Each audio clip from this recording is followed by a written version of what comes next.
Pemerintah Kota Tangerang terus memperkuat langkah pencegahan dan penanganan kasus kekerasan terhadap anak termasuk bullying yang belakangan menjadi sorotan di berbagai daerah.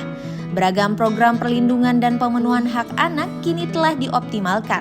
Dari Kota Tangerang tentunya sudah melakukan antisipasi beberapa program yang menyasar kepada anak, khususnya itu perlindungan khusus anak dan program pemenuhan hak anak.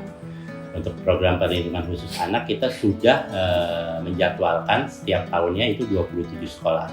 Tapi di tahun 2024 ternyata permintaan dari sekolah untuk sosialisasi pencegahan kekerasan terhadap anak di sekolah itu sekitar 59 untuk 2024. Dan untuk tahun ini sendiri sampai saat ini kita udah dari target 27 udah melaksanakan ke 44 sekolah SD dan SMP dan juga SMA. Pemkot Tangerang setiap tahunnya melaksanakan sosialisasi pencegahan kekerasan di sekolah dengan materi yang diberikan meliputi pengenalan berbagai bentuk kekerasan. Selain itu, setiap sekolah telah memilih tim penanganan dan pencegahan kekerasan di satuan pendidikan yang berfungsi sebagai garda pertama penanganan kasus kekerasan di sekolah. Yang disosialisasikan adalah bagaimana anak-anak ini bisa melakukan memahami tentang kekerasan-kekerasan, yaitu kekerasan fisik, kekerasan psikis atau bullying, kekerasan seksual, juga penelantaran.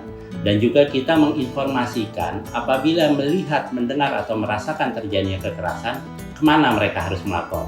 Pemkot Tangerang pun telah menghadirkan kanal aduan cepat dan mudah bernama Silacak Perak yang dapat diakses secara online, yakni menjadi akses pelaporan paling mudah tanpa harus datang.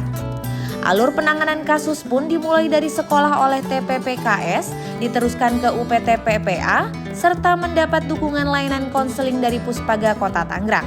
Kasus dengan potensi pidana juga didampingi oleh konsultan hukum hingga menyediakan layanan visum gratis. Kita punya konsultan hukum, apabila kasus ini berpotensi pidana, kita akan mendampingi sampai dengan tadi, dari mulai pelaporan ke polisi, sampai dengan nanti di pengadilan itu kita dampingi. Makanya ada konsultan hukum, apakah kasus ini mau berlanjut atau seperti apa.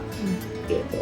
Seperti kasus-kasus anak memang tidak ada toleransi, kalau memang ini kasus pidana harus segera diselesaikan melalui mekanisme hukum. Dan juga apabila tadi kita juga punya layanan visum gratis apabila kasus ini mengarah ke seksual atau kekerasan fisik, itu bisa melakukan laporan dan nanti dari ke polisi. Setelah polisi baru ada rujukan untuk dilakukan visum. Itu visum dilakukan di RSUD, itu gratis, ditanggung oleh pemerintah. Bunga Mardika Rani, Imam Dwi Saputra, Tangerang TV.